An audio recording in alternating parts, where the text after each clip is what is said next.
Bonjour à tous et bienvenue sur Le Rêve africain. Mon nom est Francky Rigosson, je suis juriste, écrivain et chef d'entreprise. Ici sur ma chaîne, je veux te partager mon expérience entrepreneuriale. Je te ferai vivre mon activité de A à Z, comment je me développe, ce que je fais et surtout ce que je ne fais pas. Je parlerai également de droit parce que je pense qu'il est important pour chaque particulier de maîtriser la base juridique afin de se défendre si jamais il est sujet à des abus.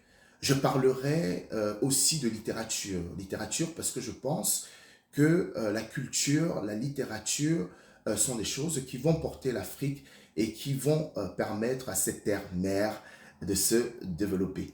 Mais aujourd'hui, je te raconterai, je te conterai trois faits, trois histoires qui m'ont marqué au fer rouge et qui me poussent à à les partager avec toi aujourd'hui. Alors, il faut savoir que je suis arrivé en France il y a de cela 11 ans pour étudier et j'ai été agréablement surpris. Je pense que quand on part de l'Afrique, quand on quitte l'Afrique, on va avec des idées préconçues et dans la plupart du temps, on est agréablement surpris, sinon même désillusionné. Sans plus tarder, je vais rentrer dans le vif du sujet. Allez, à vos marques, prêt, c'est parti.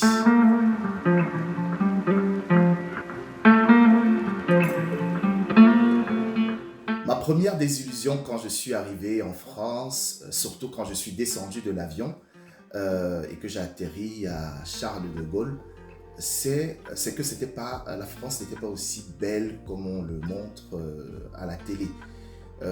Bon, quand je dis la France, c'est, voilà, je voulais dire, c'était pas extraordinaire, c'est pas le paradis. En fait, on nous voit un paradis, quelque chose d'extrêmement beau, d'extraordinaire. Oui, il y a des villes qui sont magnifiques, qui sont juste extraordinaires, mais en fait, c'est pas le paradis. C'est pas, voilà, on n'est pas au paradis, ça reste quand même quelque chose de raisonnable, sachant que chez nous aussi, en Afrique, il y a des choses mais qui sont juste extraordinaires. Et je pense que la différence, c'est qu'ici, on sait entretenir, on sait garder les belles choses et que chez nous, non seulement on a perdu en fait ce truc-là, ce goût en fait de préserver, de garder les choses, on ne sait même plus en fait voilà, qu'on est entouré de belles choses, on a perdu en fait toutes ces choses-là. Et qu'ici, il y a la conscience de préserver, de garder cette beauté, cette fraîcheur qui fait aussi du bien, non seulement au corps, à l'esprit également. Donc voilà, c'est la première chose et également il y a également de la pauvreté. Parce que quand moi je partais du Cameroun, je me disais que je vais aller tout le temps au Cameroun, je vais partir, je vais aller voir mes amis et tout, parce que la séparation est quand même difficile.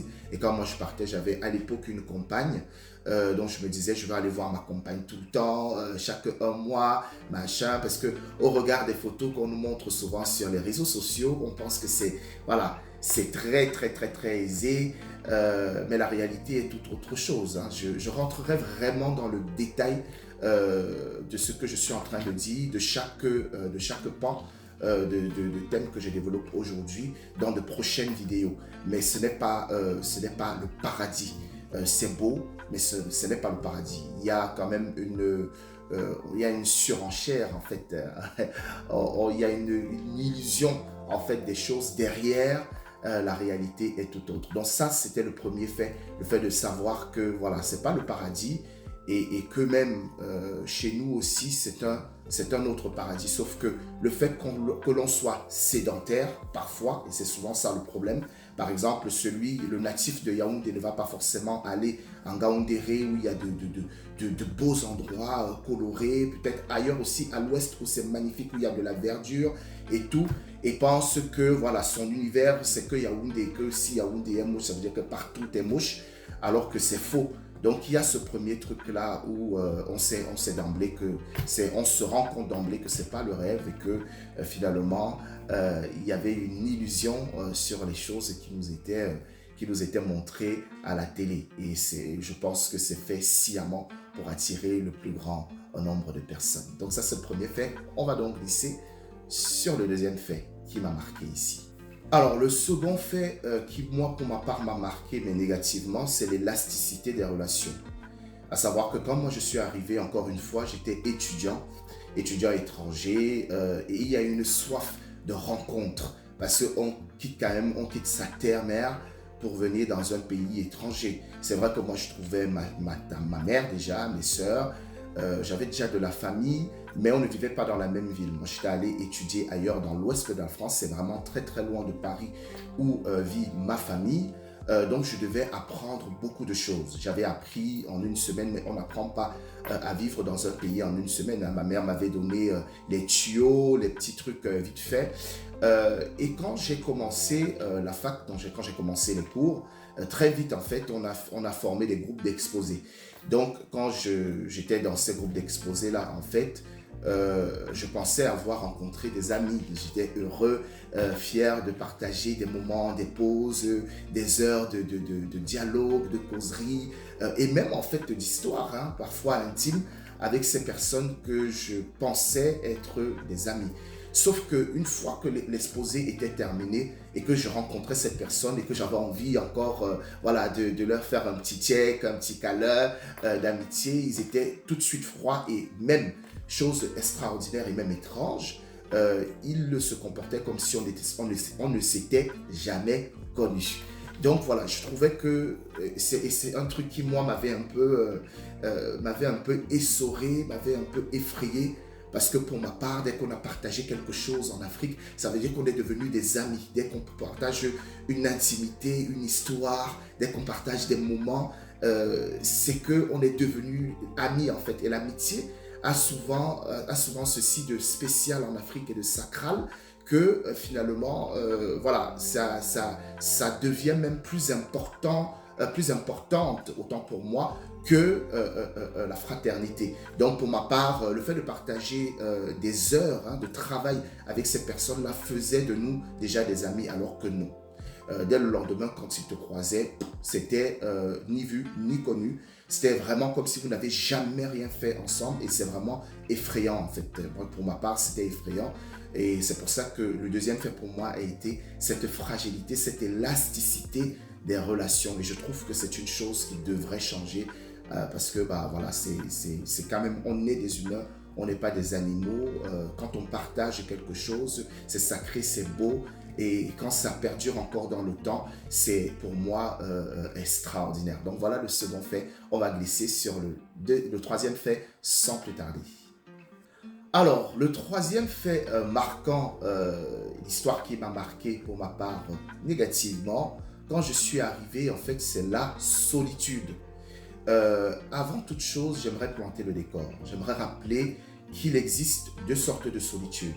Premièrement, la solitude choisie. La solitude choisie, c'est un peu l'apanage, le quotidien en fait des hypersensibles. Je reviendrai vraiment dans la profondeur du sujet dans les vidéos précédentes, comme je l'ai annoncé à l'entame de mon propos.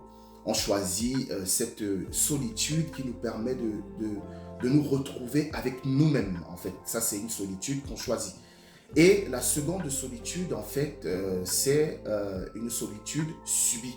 Et je pense qu'ici, il y a beaucoup qui subissent la solitude. Du fait qu'on vit dans une société quand même capitaliste, on poursuit en fait les richesses et on oublie l'essentiel qui est vraiment la famille. La famille a perdu en fait de sa sacralité, elle a perdu de sa fraîcheur et c'est grave parce qu'il y a des personnes qui sont décédées dans des appartements pendant X mois, pendant X semaines et personne ne savait. Personne ne savait parce que la personne est coupée de sa famille, mais vraiment sans pour autant qu'on ne sache vraiment pourquoi. En fait, donc il y a cette solitude qui a accrue ici et qui crée évidemment des dépressions, qui crée évidemment des dépendances et qui sévit et fait vraiment d'énormes dégâts. Et je pense que c'est un sujet sur lequel le gouvernement français doit pouvoir mettre l'accent pour essayer qu'à un cas, tant bien que mal, voilà, de pouvoir solutionner hein, en réalité. Donc voilà les choses qui m'ont surpris parce que en Afrique que tu peux aller chez ton voisin, chez ton frère à tout moment sans prévenir. Et si tu préviens, et même quand bien même tu as prévenu, parfois tu arrives, la personne ne veut pas te voir parce qu'elle est déjà habituée à cette solitude, parfois malsaine. Parce qu'il faut rappeler quand même que l'être humain est un animal social.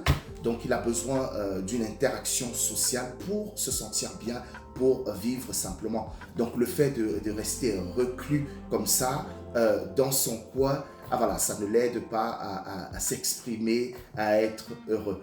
Voilà en tout cas les 3 faits que je voulais partager. Je reviendrai sur d'autres faits, sur d'autres histoires aussi positives, hein, parce qu'il n'y a pas que le négatif qui, moi, m'a marqué quand je suis arrivé ici. Si c'est des histoires qui te parlent, si ça t'a parlé, dis-moi ce que tu en as pensé. Si tu as été aussi comme moi étudiant et que ce sont des choses qui t'ont touché négativement, tu peux aussi partager ça avec nous.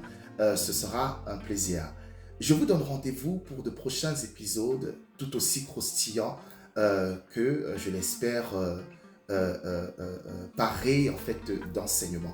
En tout cas, ça a été un plaisir pour moi de les partager avec vous.